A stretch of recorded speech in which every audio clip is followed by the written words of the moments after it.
हिंदी में। गुरुदेव, मैंने आपसे सुना है कि दो अवस्थाओं के बीच शिव होते हैं। क्या? तो मैंने आपसे सुना है कि दो अवस्थाओं के बीच शिव होते हैं। तो क्या समाधि भी चेतना की दो अवस्थाओं के बीच की स्थिति है? ना, समाधि ही शिव है, शिव ही समाधि है। मगर जागृत और स्वप्न के बीच में समाधि मिलेगी। स्वप्न और सुषुप्ति के बीच में समाधि मिलेगी। वो सबके आधार है, वही समाधि। गुरुदेव, मंत्र की तरंगे दीक्षा के बाद कैसे बदलती है?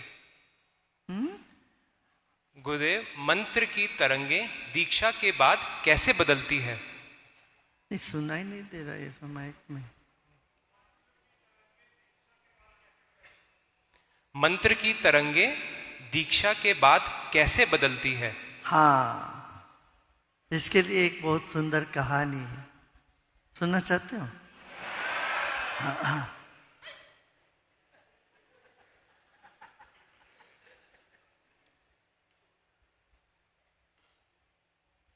एक बार अकबर बादशाह को मन हुआ, एक बार अकबर बादशाह ने बीरबल से पूछा, बीरबल तुम इतने हास्य और इतने शार्प कैसे हो, इतनी तीव्र बुद्धि कैसे है तुम्हारे, सूक्ष्म हो तुम, तीव्र बुद्धि है और इतना तुम हास्य इस तुम्हारा तुझमें कैसा है? बीरबल ने उत्तर दिया, हमने अपने गुरु से दीक्षा ली, उन्होंने मंत्र दिया, मैंने ध्यान किया, उससे मेरा बुद्धि प्रकांड हुआ, मन हल्का हुआ मेरा, ये मेरे ध्यान से मुझे मिला। वो बोले फिर मुझे भी ध्यान सिखाओ। तो बीरबल बोले देखिए, हम नहीं सिखा सकते, आप जाके गुरु से सीखना चाहिए आपको। तो अकबर ने कहा ठीक है, तुम्हारे गुरु कौन है, उनको यहाँ बुलाओ। बीरबल से गुरु को नहीं बुला सकते, आपको जाना पड़ेगा गुरु के पास। बादशाह भी और तनाव में आ गए, ये क्या, गुस्से में आ गए, हम यहाँ के बादशाह है, चक्रवर्ती, हम बुलाएंगे तो कौन नहीं आएगा, देखते हैं, बुलाओ गुरु को। तो गुरु तो आए नहीं। तो बादशाह ने कहा थे नहीं, तो कोई और ऐसे एरे गेरे गुरु होते हैं, वैसे एक और गुरु आ गया। तो बादशाह ने कहा देखो मैं भी करता हूँ ध्यान, मैंने भी किसी से सीखा करके ध्यान। बोले ये सही है क्या? बीरबल को लगा ये इनका तो अहंकार भी नहीं का ध्यान हुआ नहीं। बोले नहीं, ठीक नहीं है। तो दोनों बैठे थे, तो बीरबल ने थाली बजाई, सैनिकों को बुलाया, बोला इनको कैदी करो। बादशाह को इशारा करते हुए सैनिकों से कहा इनको कैदी करो, इनको कैद करो। तो सैनिक कैसे कैदी करेंगे, वो चुपचाप खड़े रहे, कैद नहीं किया, बादशाह को कर ही नहीं सकते। इतना गुस्सा आया, तो बादशाह को और गुस्सा आया, क्या मुझे कैद करने के लिए बोलता है?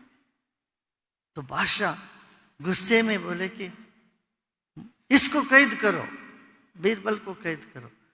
तुरंत जो गार्ड्स थे, जो सैनिक थे, बीरबल को कैद करने गए, बंदी बनाया।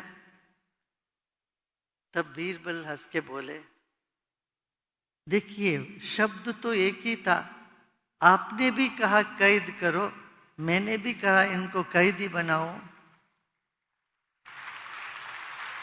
मेरा तो चला नहीं, आपका चल गया।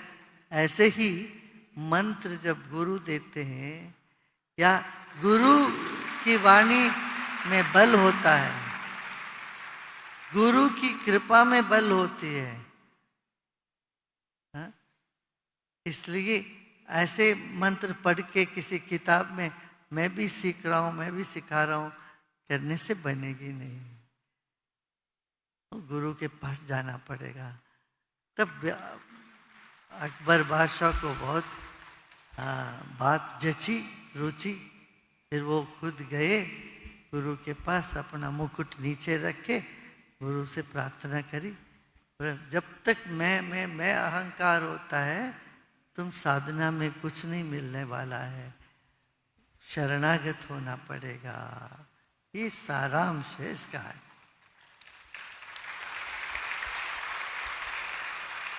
गुरुदेव, आत्मा को अंगुष्ठ मात्र कहा गया है, कृपया इस पर प्रकाश डालें।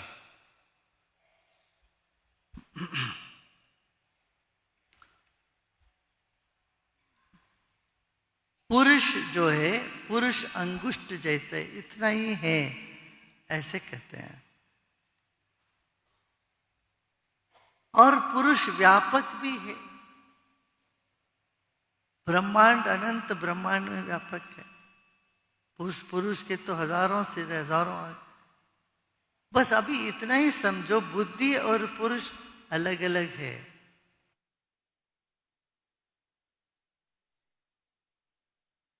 कहा गया पुरुष 10 अंगुली के ऊपर है। 10 अंगुली के ऊपर माने क्या? 10 अंगुली क्या है? अंगुली माने नापना। पंच ज्ञानेन्द्रिय, पंच कर्मेंद्रिय, ये 10 अंगुल है। इससे नाप सकते हैं जो संसार को, और इनके नाप के पकड़ में ना आने वाली जो चेतना है इनके ऊपर है। यही पता। आंख से आत्मा को नहीं देख सकते हो, कान से आत्मा को नहीं सुन सकते हो, अपनी इंद्रियों से उसका कुछ कर नहीं सकते। इन सब के साक्षी आकाशवत, गगन सदृशम, आकाश जैसा व्याप्त है, वही आत्मा है।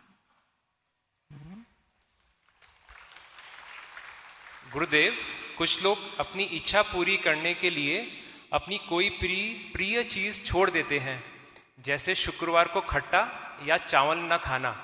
इसके पीछे क्या सत्य है? ये सब कोई ज्यादा मायने नहीं रखते। हाँ, जीवन में सब कुछ छोड़ते छोड़ते जाना, जैसे बड़े होते जा रहे हो। इसलिए जो बहुत पसंद है उसका राग तो उसमें छूटे, इसलिए कहा गया है अच्छा तुम यही छोड़ दो। जो बहुत प्रिय कर रहे हैं, जो पसंद नहीं है वो तो छूटा ही हुआ है। जो बहुत पसंद की चीज़ है उसको तो हम पकड़ के रखते हैं, और वो छूट जाए, मन मुक्त हो जाए इन सब से। इसके लिए ये सब थोड़ा सा एक उपाय है, अभ्यास है, इसलिए घबराना नहीं। आपने कभी बैंगन छोड़ दिया या केला छोड़ दिया, बाद में कहीं किसी ने केला बना दिया, खाने में रखा, कुछ रखा, अब रे मैंने छोड़ दिया, अब मैं कैसे खाऊं? ये सब मन में उलझन पैदा मत करो, ठीक है ना। मुख्य बात यही है कि तुम्हारे भीतर किसी चीज की इतनी गहरी लगाव ना हो, वो बताने के लिए ये सब कहा गया है। पसंद की चीजें छोड़ दो, मगर कभी मजबूरी है, उसी को खाना पड़ रहा है तो खा लेना, वो कोई दिक्कत नहीं। एक और है, एक प्रश्न और है। हाँ गुरुदेव, जैसे एक माली अपने बगीचे को बढ़ते देख खुश होता है, वैसे गुरु अपने शिष्य में कौन से गुण या भाव देखकर प्रसन्न होते हैं? वो तुम बैठ के सोचो ना, शिष्य में कौन सा गुण होना चाहिए, वो भी मैं बताऊं? तुम बैठो, बुद्धि तो दी गई है भगवान ने, उसका प्रयोग तो करो। अब ये गवर्नमेंट में क्या होता है, ग्रांट्स मिलता है, अलोकेशन करते हैं फलाना फलाना चीज के लिए, साल के बाद वो अनयूज्ड ग्रांट वापस कर देते हैं। ऐसे उसी डिपार्टमेंट ने वापस कर दिया, किसी को अलॉट ही नहीं किया, करते हैं ना ऐसे, सुना है ना। ऐसे मत करना, तुमको बुद्धि दी गई है, और वैसे बुद्धि अनयूज्ड बुद्धि वापस दे देना भगवान को। भगवान लो ताज़ा ताज़ा है, अभी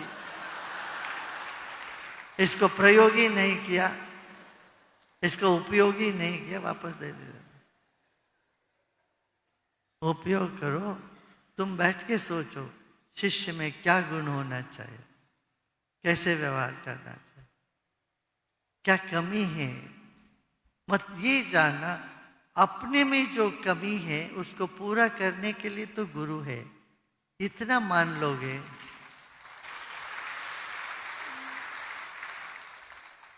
तुम निश्चिंत हो जाओगे। निरामय एक शब्द है, निरामय निश्चिंत हो जाओ।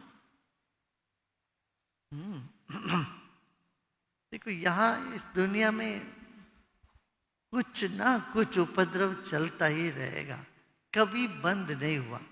समुद्र के लहर कभी बंद हुए क्या? नहीं। ऐसे संसार में सब चलता रहता है, परेशानियां होती चलती रहती। किसको परेशानी नहीं हुई बताओ? श्री रामचंद्र जी क्या क्या परेशानी झेले, भगवान कृष्ण को क्या क्या समस्याएं आई कि नहीं? एक बार रण छोड़ के निकल गए, युद्ध छोड़ के। अर्जुन को तो उपदेश दे दिए, अरे तुम युद्ध नहीं करोगे तो तुम्हें लोग क्या बोलेंगे। एक ऐसी मौका है कि ऐसा एक संदर्भ हुआ जिसमें खुद ही छोड़ के निकल गए।